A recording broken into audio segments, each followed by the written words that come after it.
Olá, sejam bem-vindos a mais um Sinopse Tributária News, especial Reforma Tributária do Consumo.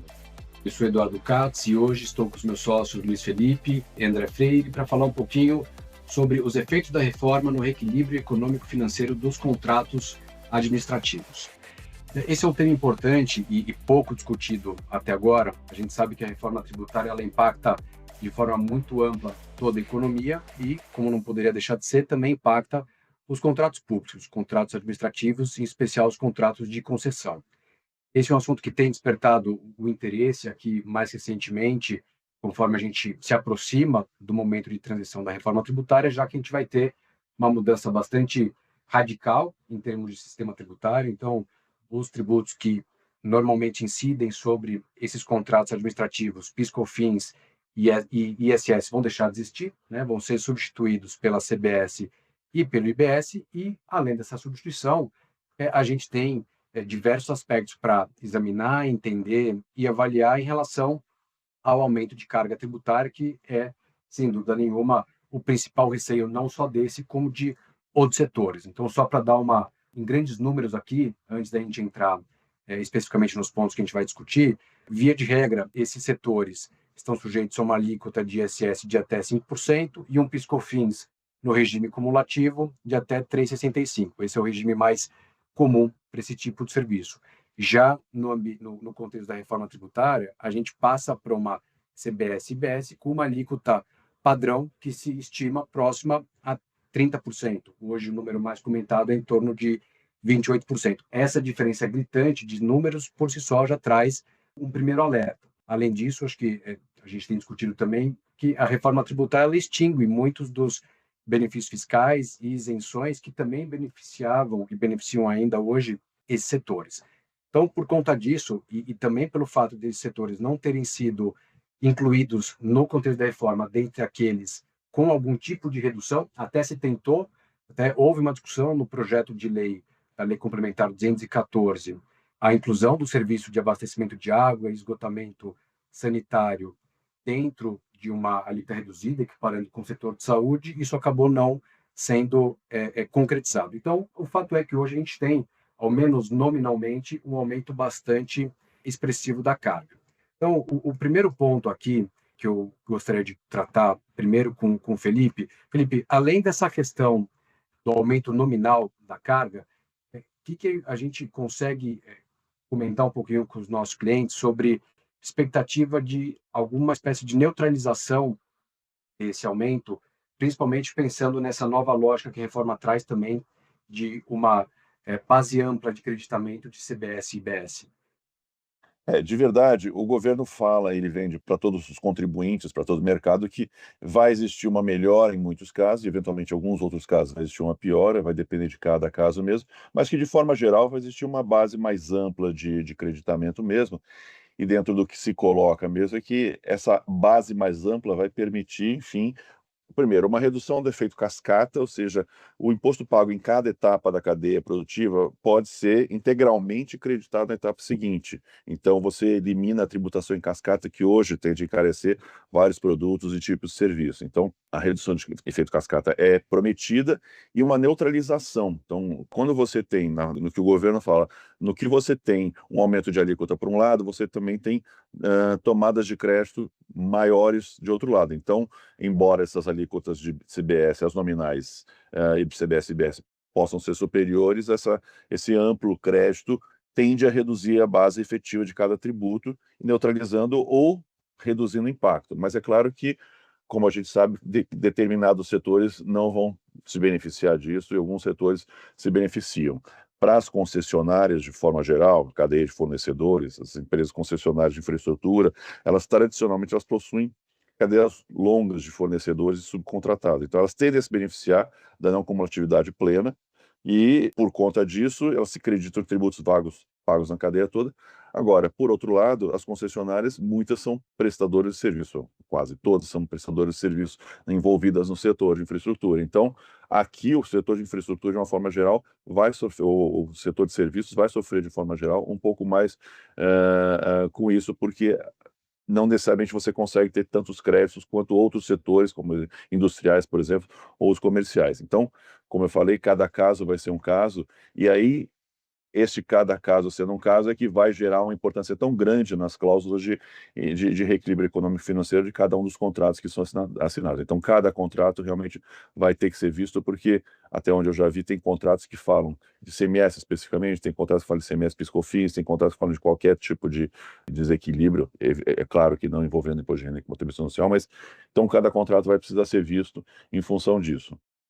Esses pontos que você comentou realmente são importantes, né? A gente vê essa propagação aqui da ideia dessa não cumulatividade ampla, né? A gente já sabe alguns aspectos que podem vir a ser discutidos, né? Mas a ideia é realmente que essa não cumulatividade, essa nova roupagem aqui da tributação diminua ou atenue bastante esse impacto dessa alíquota nominal que assusta, né? E além da alíquota, acho que outro ponto importante que eu queria que você comentasse, Felipe, sobre benefícios fiscais, né? A gente sabe que grande parte do setor, falando aqui um pouquinho de PiscoFins, tem benefícios fiscais que sustentam, em parte, toda a cadeia. Como que você enxerga que a redução desses benefícios fiscais pode impactar e se tem algum benefício específico que te pareça mais crítico?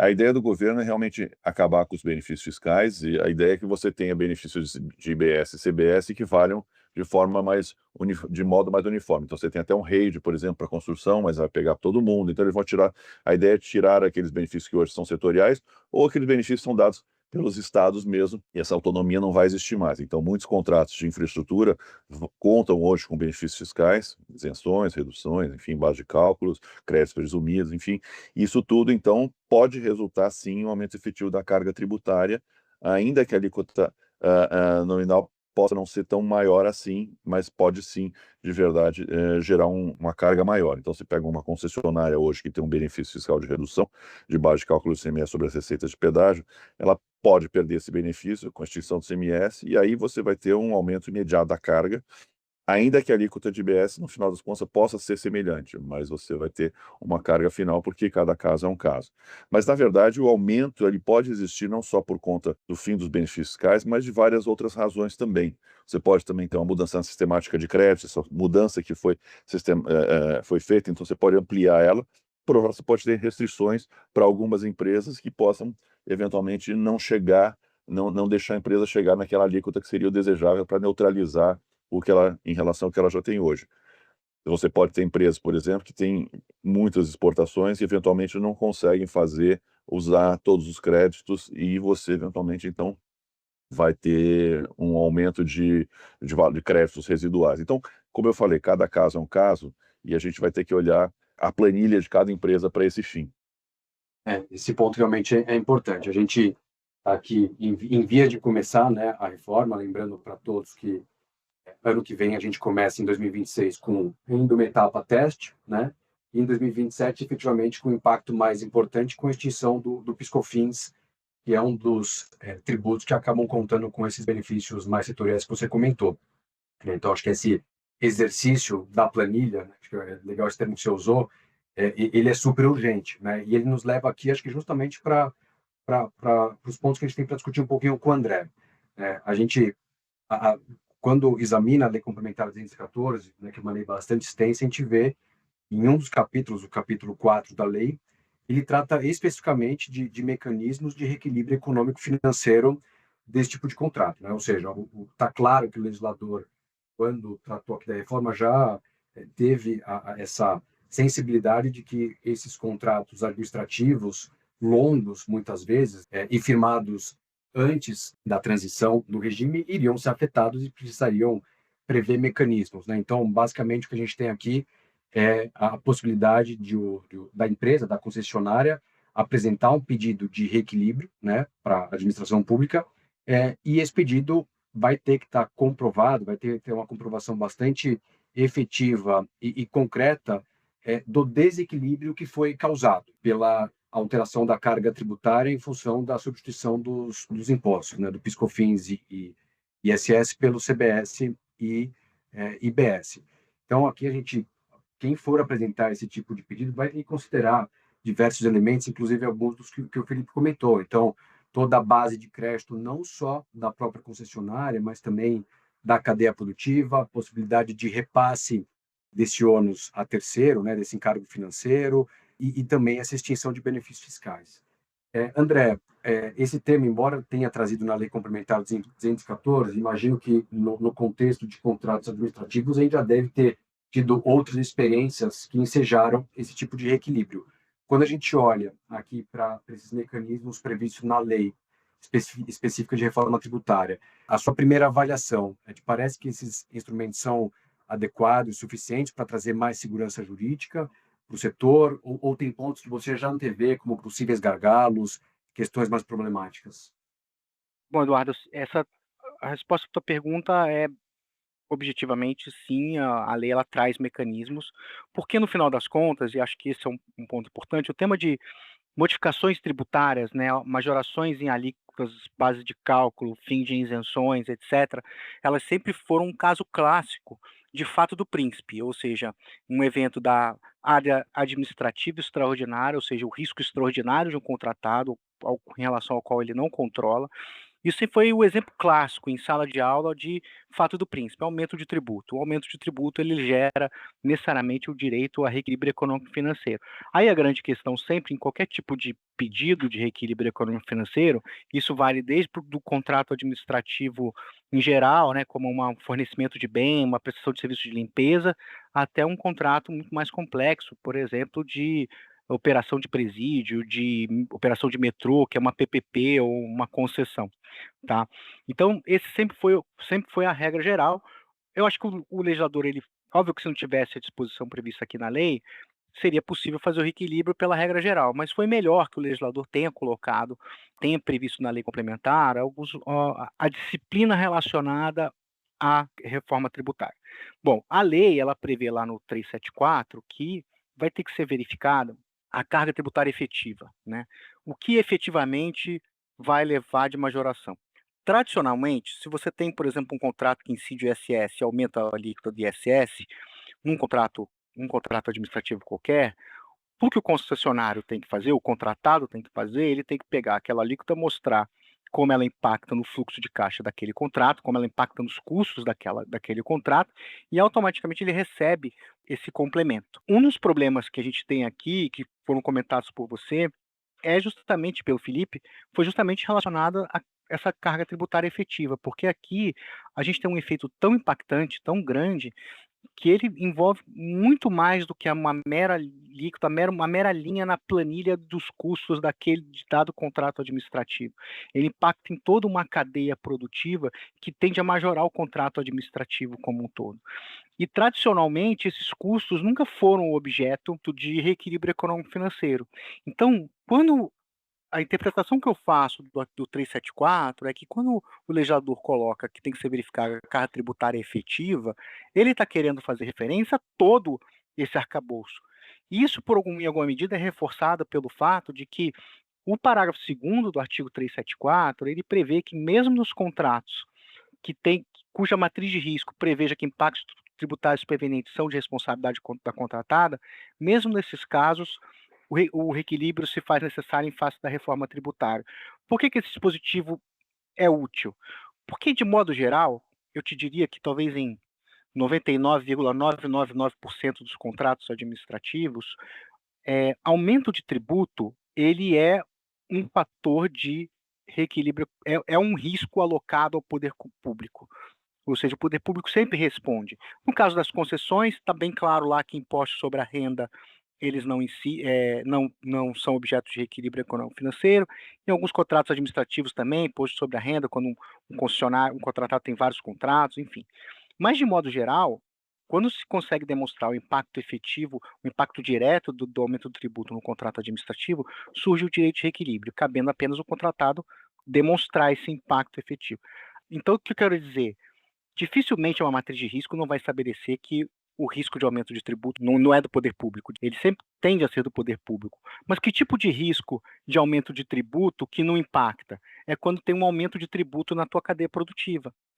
O aumento de tributo numa determinada cadeia produtiva, sei lá, um contrato de ferrovia aumentou o valor do aço, o simples equilíbrio pelo tributo no aço, num ferro com transporte ferroviário, não leva necessariamente a um reequilíbrio econômico-financeiro. Ao que me parece, pelo artigo 374 e combinado com o parágrafo 2º, quando ele coloca a carga tributária efetiva, mesmo nos contratos que aumente tributo, os tributos provenientes não estejam contratados, o que o legislador está buscando aqui é fazer, faça um reequilíbrio global do contrato, tendo em vista que há uma mudança muito impactante com a reforma tributária. Tudo isso leva a uma série de problemas, né? Porque como se vai calcular isso, né? Essa que é uma grande discussão. Algumas agências, como por exemplo a Artesp, a NTT, enfim, têm procurado fazer grupos para poder criar uma metodologia para poder fixar uma régua em relação aos contratos de concessão. Esse vai ser um problema, porque porque uma das coisas que a lei prevê é que tem que ser feito em 90 dias. É o artigo 376, parágrafo 1º, ou seja, ele é prioritário, tem que ser feito em 90 dias. Em contratos muito complexos, eu tenho uma certeza, isso não vai conseguir ser feito em 90 dias. É um fato, são coisas complexas, são contratos complexos, enfim. Então, acho que, somente para os nossos ouvintes aqui, não vai ser fácil fazer isso, e tende a não ser realizado em 90 dias. Bom, diante disso, como é que uma empresa consegue se proteger no longo prazo da perda do caixa, né, que ele vai ter para poder pagar esses tributos? Algo vai ter que ser feito. E aqui a lei ela também trouxe a possibilidade de ser feito, e algo que também já tem sido normatizado por pelo Estado de São Paulo, por exemplo, que foi o primeiro a fazer isso, a NTT fez também, é o chamado reequilíbrio provisório. Nada mais é do que a seguinte situação: eu sei que o impacto neste contrato ele vai ocorrer, eu só não sei a magnitude dele ainda. Então, eu já vou fazer um reequilíbrio para evitar que essa conta aumente no longo prazo. Então, vou fazer um reequilíbrio provisório. E como são contratos de longo prazo, em relação aos contratos de concessão, então você tem tempo para poder avaliar isso tudo. Então, tendo a achar que o que provavelmente ocorrerá é que, diante da complexidade de se estudar o impacto tributário, a carga tributária efetiva sobre esses contratos, para evitar que concessionários comecem a desembolsar para ter que pagar os tributos, desde já, tendo a achar que o que vai acontecer são reequilíbrios provisórios, cautelares, né, de modo a que possa ir dando um fôlego para os contratados da administração pública durante esse período, e me parece ser a solução realmente mais adequada. Esse ponto do prazo de 90 dias é interessante, eu ia até te provocar sobre isso, na sua visão, se pareceria para você algo factível. E outro ponto que me chama a atenção, queria também escutar a sua opinião, mas olhando, né, quando a gente considera toda essa magnitude que está envolvida nessa alteração completa do sistema tributário, né, e considerando aqui que o artigo 375, ele trata da situação de uma revisão de ofício, né, quando a administração identifica uma potencial redução da carga tributária, o que por si só já nos parece improvável que haja uma efetiva redução para qualquer setor, mas principalmente pelo setor de concessões que a gente está conversando. Pelo menos a minha impressão é que alguma coisa é quase que inaplicável. É uma situação em que a administração consiga fazer todo esse estudo da carga tributária geral, global, né, para unilateralmente apurar ou propor uma redução de tarifa. Não sei se para você pensa da mesma forma. Me parece de fato que esse prazo é um prazo muito. Em primeiro lugar, né? Foi o que você falou, né, Edu? É improvável que ocorra um reequilíbrio a favor do poder público. Essa parece ser muito mais pelo menos o que a gente tem visto, né? Uma possibilidade muito mais teórica, como ela existe teoricamente, né? Quando tem uma isenção para algum setor, realmente o poder público tem direito ao reequilíbrio a favor dele, nesse caso, mas tende a ser aqui, no nosso caso, uma situação puramente teórica. Mesmo assim, mesmo nessa situação teórica, que dificilmente vai conseguir ser realizada em 90 dias, enfim, caso isso ocorra, é claro que ela vai poder fazer de ofício, mas também esse de ofício, ele não é sem manifestação do contratado, né? Tem que ser feito processo administrativo, tem que ser dado prazo para o contratado poder se manifestar sobre os cálculos do poder público para ver se é isso mesmo. E no final das contas, esse de ofício também, ele é impossível na prática porque você precisa, para qualquer modificação contratual, termo aditivo, que é um ato jurídico bilateral. Então, mesmo essa situação de ser feita por ofício, no final das contas, o poder público vai precisar do contratado, do concessionário, para poder dar o ok nisso, porque ele precisa celebrar o termo aditivo de reequilíbrio a favor do poder público. Caso isso venha acontecer, o que confesso que nunca vi isso acontecer na prática, enfim, é sempre aumento de tributo que a gente tem, né? Mas enfim, esse é outro ponto. Mas é um ponto aqui também, e pegando esse gancho mesmo, eu acho que talvez seja impossível ele fazer isso de ofício, porque na medida em que você conhece de ofício a sua alíquota nominal, mas você nunca vai saber a quantidade de créditos que cada empresa vai ter. Como eu falei, tudo é planilha. Então, se você tem mais créditos ou menos créditos, você vai saber se você vai ter um aumento ou uma diminuição, uma equivalência. O poder público nunca vai ter, de ofício, acesso aos créditos das empresas, poder saber quanto é que efetivamente cada uma vai ter de redução ou impacto que seja, né? E daí a importância do contraditório desse processo de reequilíbrio, né. Na verdade, acho que a gente só pode interpretar esse de ofício aqui da administração como sendo uma tomada de decisão final, unilateral, no processo administrativo. Ou seja, o poder público fez lá os cálculos, falou: "Olha, estou achando que tem reequilíbrio a meu favor". E aí o privado vai vir no exercício de planilha, vai: "Ó, tem o crédito", enfim, etcétera, para verificar se de fato ele tem esse equilíbrio a seu favor. E depois disso, tomada de decisão, recurso, até ter coisa julgada administrativa. É só aí que a gente consegue ver, e mesmo assim, é só uma tomada de decisão, ela só pode ser implementada mesmo com termo aditivo. Bom, queria agradecer muito, Felipe, André, pelo papo. Acho que foi excelente a gente conversar um pouquinho sobre esse ângulo específico aqui da reforma. Chegamos ao final de mais um Sinopse Tributária News, especial Reforma Tributária do Consumo. Quero agradecer aos nossos ouvintes por ter participado, escutado aqui as nossas discussões. Vocês podem ouvir ou assistir episódios anteriores no Único e nas redes sociais do escritório. Fiquem ligados que novos conteúdos vão aparecer lá. Obrigado.